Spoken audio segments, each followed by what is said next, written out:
अस्सलाम वालेकुम। Hasan Nisar official channel के साथ मैं हूं इब्ने सहरा। व्यूअर्स, आज हमारे साथ माजी के बहुत बड़े, बल्कि मैं इनके लिए लफ्ज इस्तेमाल करूंगा, अजीम अदाकार फिरदौस जमाल साहब हैं। अस्सलाम वालेकुम सर। वालेकुम अस्सलाम। ये इतना अजीम आपने कह दिया। मैं तो अजमत तो मतलब है अल्लाह के लिए है, उसके हबीब सल्लल्लाहु के लिए है, हम तो आजिज़ से बंदे हैं। बिल्कुल सही है। चले इसको ऐसे कर लेते हैं, आपको पाकिस्तानी दिलीप कुमार कहते हैं।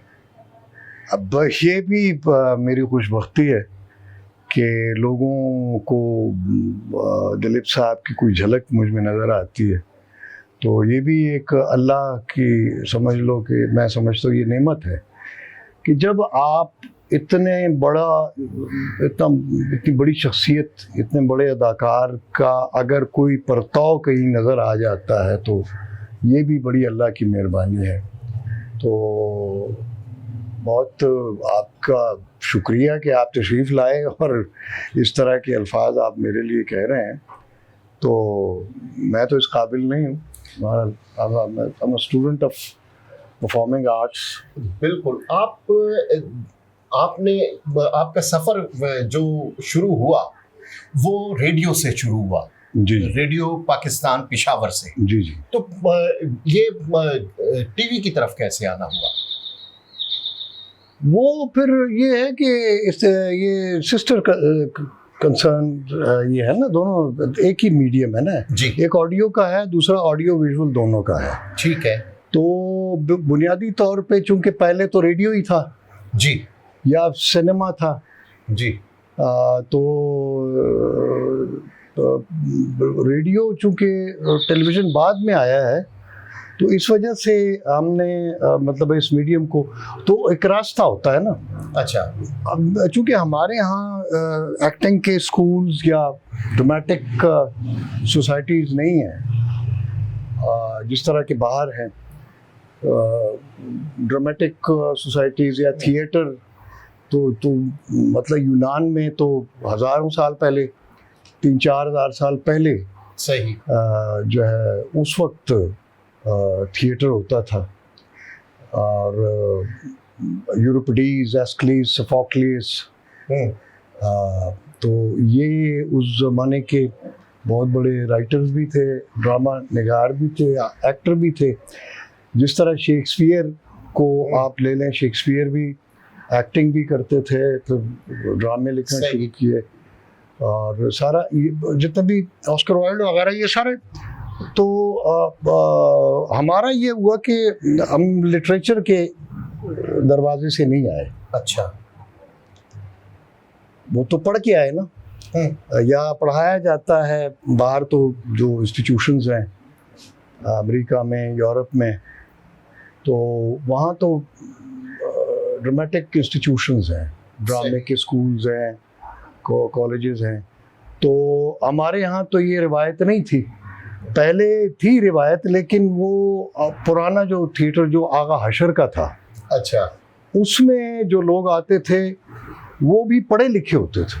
अच्छा, क्योंकि सही है। आगा हशर को मामूली चीज़ नहीं है। हाँ वो जी। तो ज़बरदस्त पीस। उनके ड्रामे भी लिटरेचर का है, वो कि वो इंस्पायर्ड जो है वही शेक्सपियर से है जी। लेकिन ये है कि आगा हशर अपने दौर का एक हाँ जी हशर है वो भी। बिल्कुल। तो इस वजह से हमारी यानी हमारा थिएटर भी या ड्रामा बहुत पुराना है। जैसे रामायण जी, बिल्कुल, रामलीला, ये खेला जाता था। सही। यानी हिंदू माइथोलॉजी में जी ड्रामा जो है ये बेसिकली आया तो यूनान से ही है, लेकिन यहाँ पे भी जो मज़हब था, यानी हिंदू मत जो है या हिंदू मज़हब, तो उसमें वो ड्रामा था, मौजूद था। लेकिन वो जैसे रामलीला है या रामायण है, तो लेकिन उसकी शक्ल ये थी कि वो इबादत की शक्ल थी, मजहबी, बिल्कुल, यानी रिलीजियस। यूरोप में ये था कि वो रिलीजियस नहीं था। ठीक है। शुरू में शायद होगा किसी ज़माने में, लेकिन उस पे जो है वो कुछ ड्रामों पे छाप है।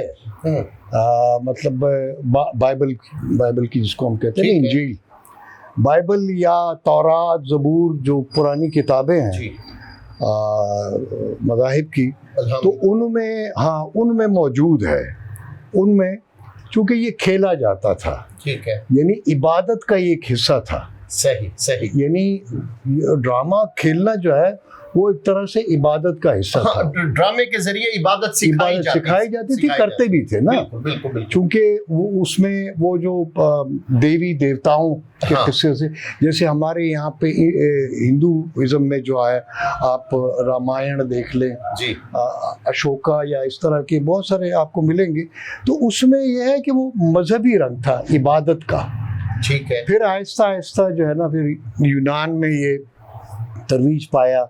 फिर जब ये यूरोप में आया तो उसने फिर शेक्सपियर के पास जब आया, शेक्सपियर के दौर तक, तो फिर उसमें उन्होंने फिर वो बादशाहों को शामिल कर लिया। यानी क्लासिक्स में से जो बादशाहों की किस्से कहानियाँ थी, पहले तो थी ना वो मजहबी पैगंबरों की, और इस तरह से बाद में वो फिर बादशाहों में कन्वर्ट हो गया। जैसे हैमलेट है जी, या मैकबेथ है जी, बिल्कुल। इस तरह के ये ड्रामे, जूलियस सीजर है, सही, शेक्सपियर के जितने ड्रामे हैं, तो यूनान में भी ये मजहब के तौर पे, यानी इबादत के तौर पर ये आया।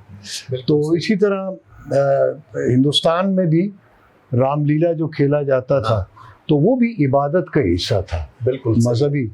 तो बाद में आके शेक्सपियर के ज़माने से फिर इसको बदलना ये शुरू हुआ। यानी आप समझ लें कि 300-400 साल पहले से फिर ये एक कमर्शियल बनना शुरू हो गया। बिल्कुल सही। यानी ये एक लिटरेचर का या अदब का भी एक हिस्सा बन गया, और कल्चर का भी एक हिस्सा बन गया। बिल्कुल सही है। तो वो इसका ये एवोल्यूशन, इसका जो इर्तिका है, बिल्कुल सही, वैसे वो। अच्छा, अब आपके आते हैं, आपको शोहरत जिसने दी वो ड्रामा था वारिस, उसके बारे में बताएं कि किस तरह से।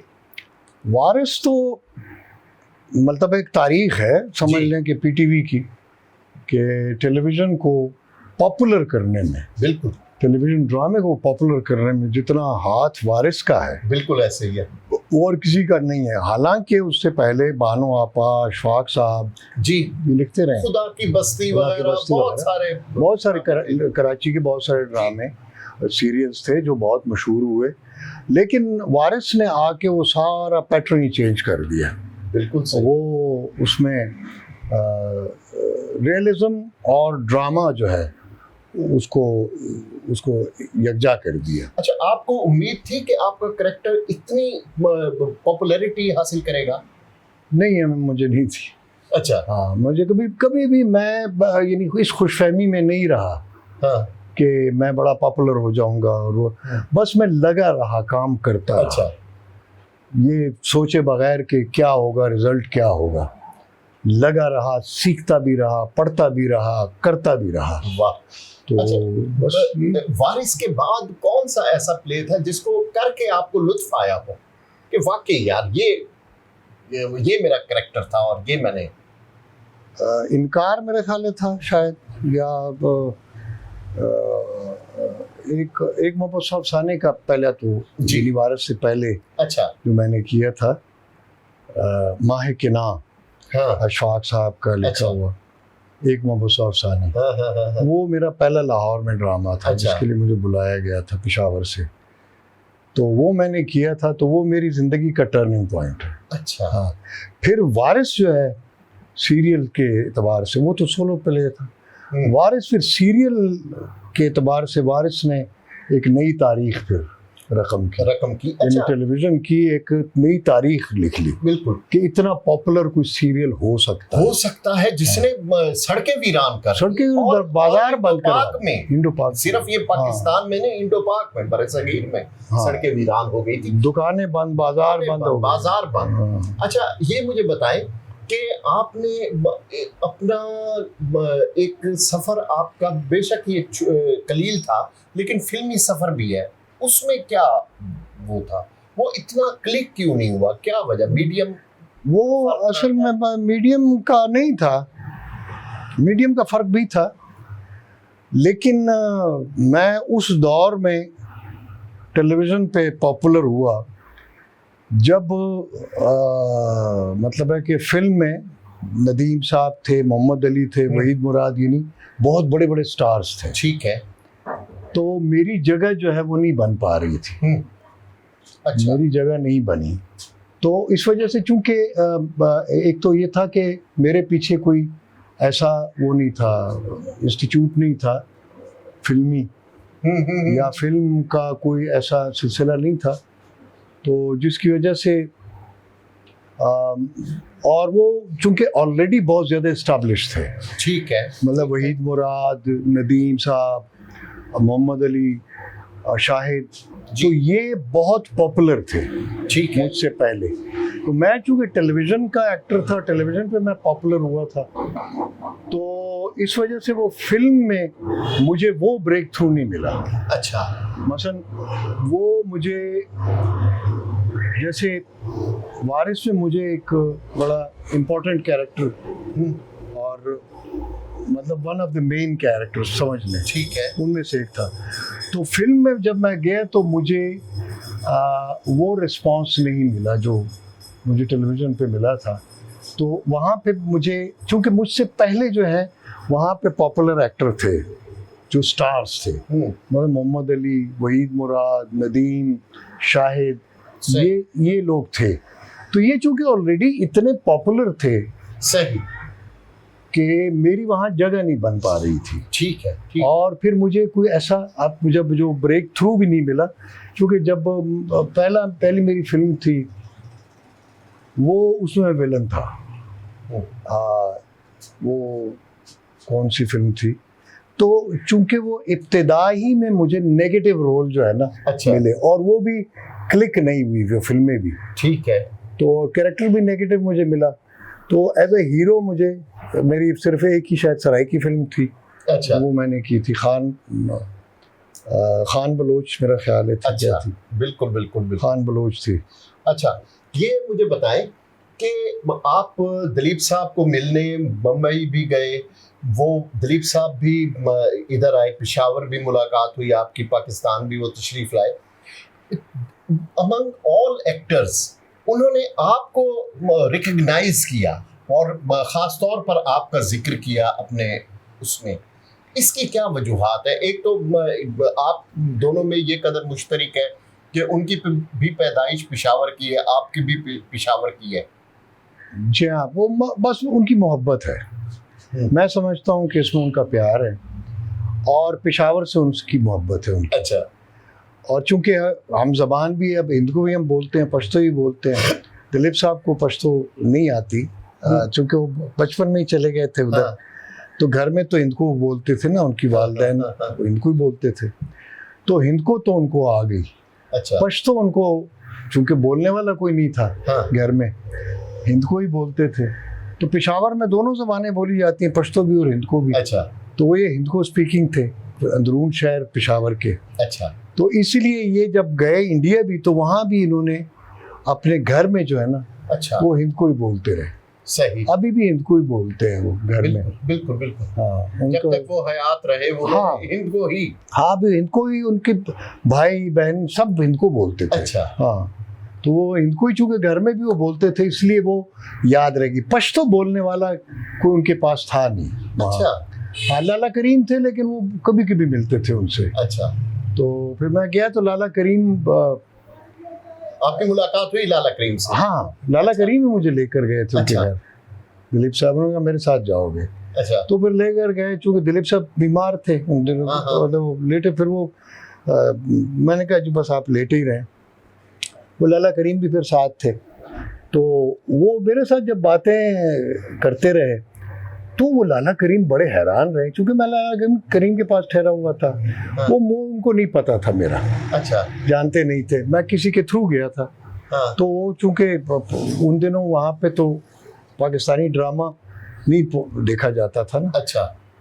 तो ये जब वीडियो या कैसेट्स वगैरह नहीं थी ना, तो उस ज़माने में गया था, 80 में गया था मैं। ठीक है। तो वहाँ भी हमारा ड्रामा पहुँचा नहीं था। तो दिलीप साहब तो चूंकि यहाँ से होके गए थे। हाँ। मुझसे मिल के गए थे। हाँ। तो वो बातें करते रहे, तो वो लाला करीम बड़ा हैरान हुआ। अच्छा। तो लाला करीम ने पूछा, यूसुफ खान आप इनको जानता है फिरदौस जमाल को? कहने लगा आपको नहीं पता, ये तो वहाँ का दिलीप कुमार है। क्योंकि उनको वो जुमला याद था। ये जब मेरा इंट्रोडक्शन कराया ना सदर ज़ियाउल हक ने, जब दिलीप साहब आए थे ना पहली बार पाकिस्तान, तो ज़ियाउल हक साहब ने बुलाया था, सदर ज़ियाउल हक ने जी। तो मुझे भी बुलाया था, डिनर जो दिया था उनको, उसमें मैं भी, कभी भी, उस्मा आपा भी, सब थे हम। तो वो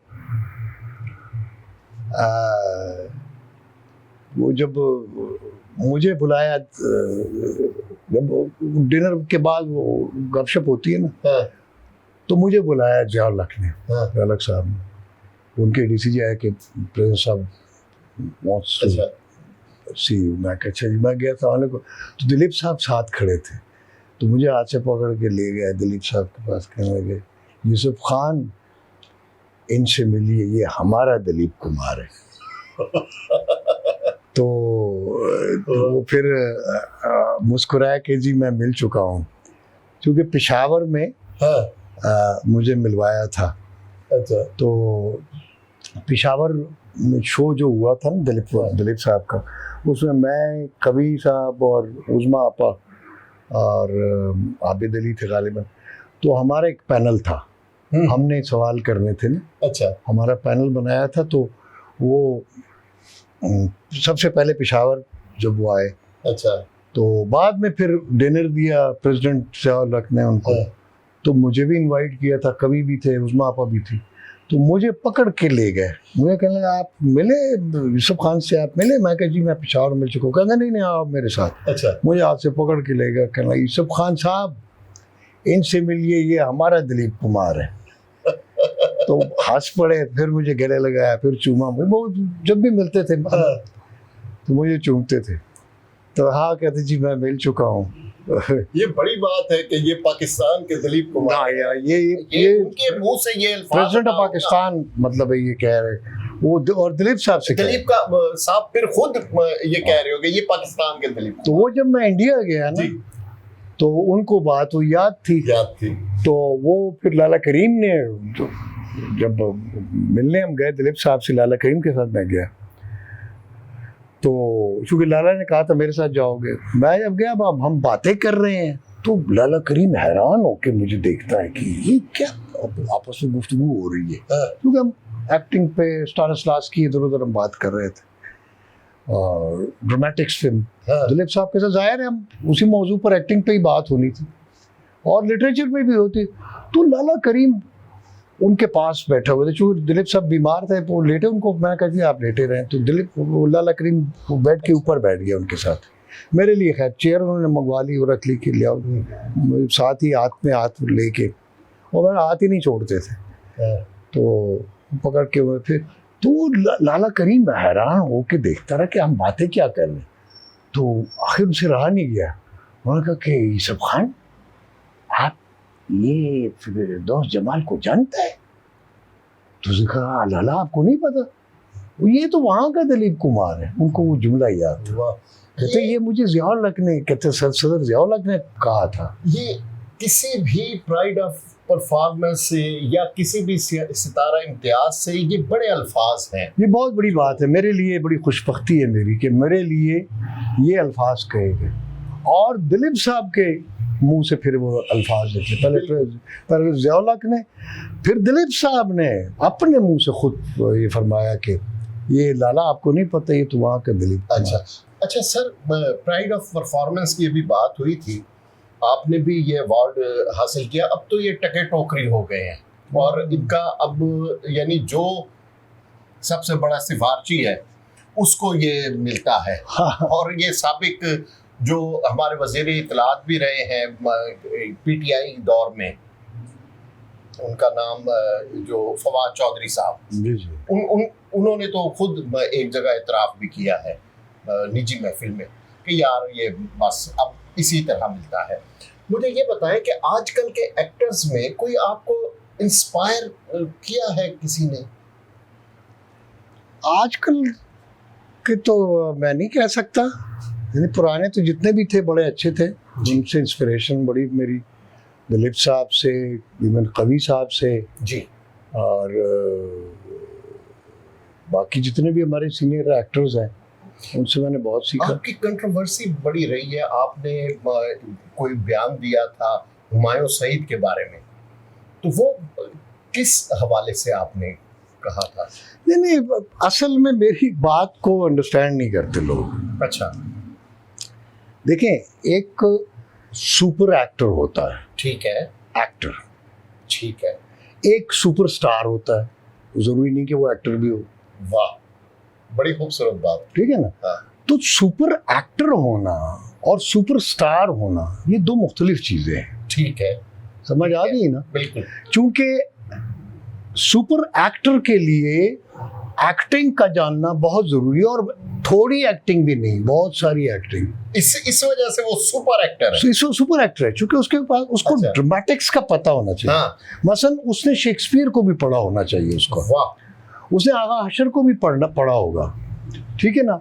उसने ग्रीक माइथोलॉजी भी पढ़ी होगी, ग्रीक ड्रामा भी पढ़ा होगा, यूनान का जो वो है ड्रामा, चूंकि यूनान से आया जी, तो उसके लिए अच्छा। इसी तरह उसने ब्रैंडो को भी देखा होगा, उसने दिलीप कुमार को भी देखा होगा, वाह, उसने अल पचीनो को भी देखा होगा। वाह, तो इसी तरह मतलब शेक्सपियर को भी पढ़ा होगा उसने, आगा हशर को भी पढ़ा होगा। तो उसके पास बहुत मुताला भी होगा, बहुत सारी ऑब्जर्वेशन भी होगी। ठीक है ना? एक जो सुपर एक्टर है, ठीक है, और बाकी स्टार्स और एक्टर में भी फर्क होता है। अच्छा, स्टार का एक्टर होना जरूरी नहीं है, वाह, एक्टर का स्टार होना मामूली बात है, एक्टर का एक्टर होना बड़ी बात है। वाह, और हादसा जो है ना वो भी हो जाता है ना? यानी जो आप सुपरस्टार कोई बन गया, ठीक है, वो काम से भी बन सकता है और हादसा भी हो सकता है। हादसा भी हो सकता है, बिल्कुल, है ना? लेकिन हादसतन बड़ा एक्टर नहीं बन सकता, स्टार बन जाएगा, स्टार बन जाएगा। बड़े एक्टर के लिए रियाजत चाहिए ना। आपने उन्हें ये इस डेफिनेशन में आपने कहा था कि ये पूरा नहीं उतरते। हाँ, उसके लिए देखें ना, स्टार जो है वो कोई भी क्लिक कर सकता है। जैसे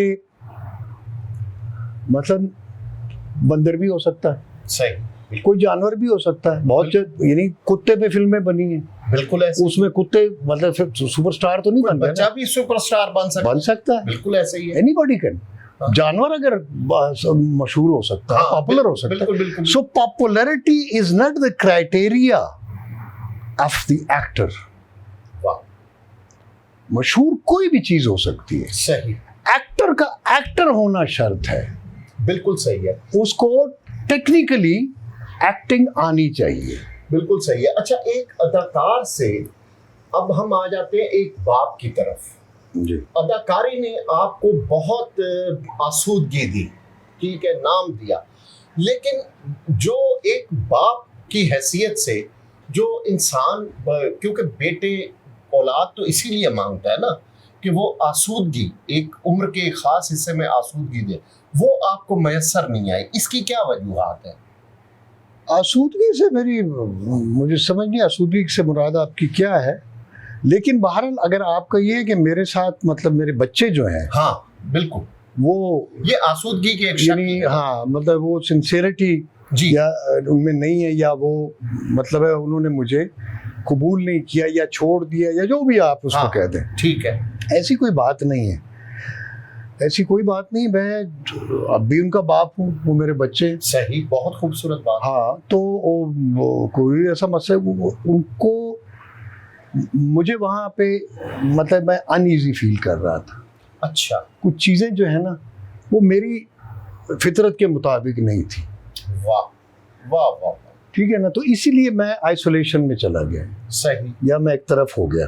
सही, क्योंकि मैं शायद एक अच्छा फर्द नहीं हूँ माशरे का, इस हवाले से कि मैं आइसोलेशन में चला जाता, तो मतलब मैं आइसोलेट रखता हूँ अपने आप। मैं ज़्यादा सोशल नहीं हूँ, आप इंट्रोवर्ट हूँ मैं, तो इसलिए मैं अपने आप में रहता हूँ। लोग ये समझते हैं कि मैं बड़ा मगरूर हूँ या मैं सोशल नहीं हूँ, सोशल ज़्यादा नहीं होता। वो उसकी वजह ये है कि मैं अब, वो कहते हैं ना कि है आदमी बजाय खुद एक महशर ख्याल, हम अंजुमन समझते हैं खलवत ही क्यों ना हो।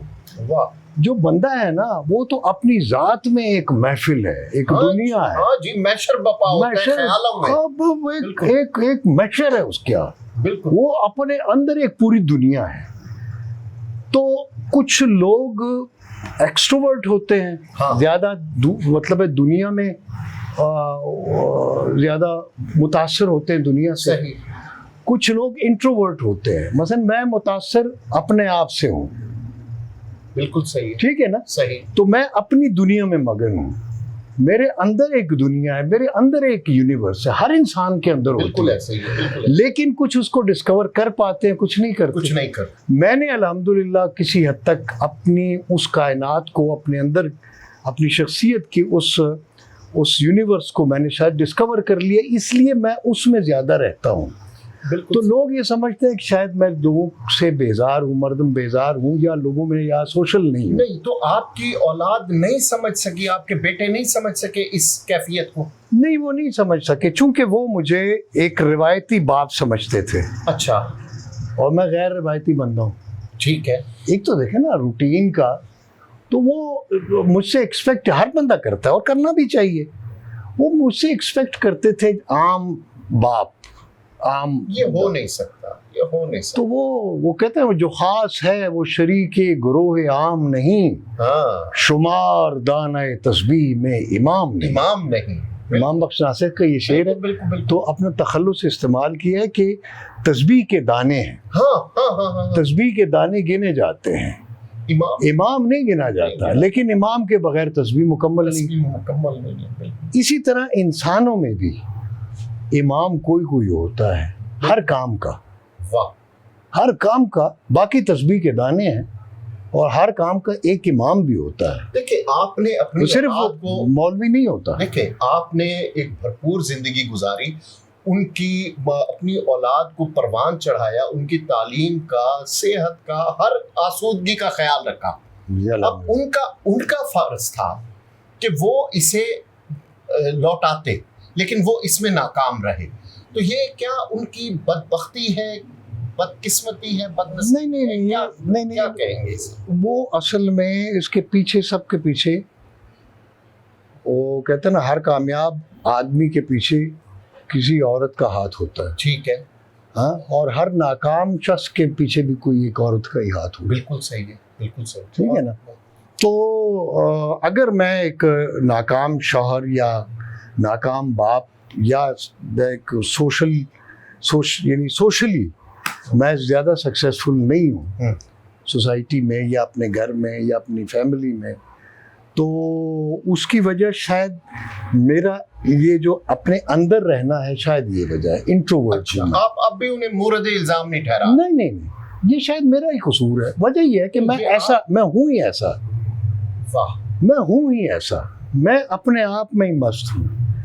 वाह।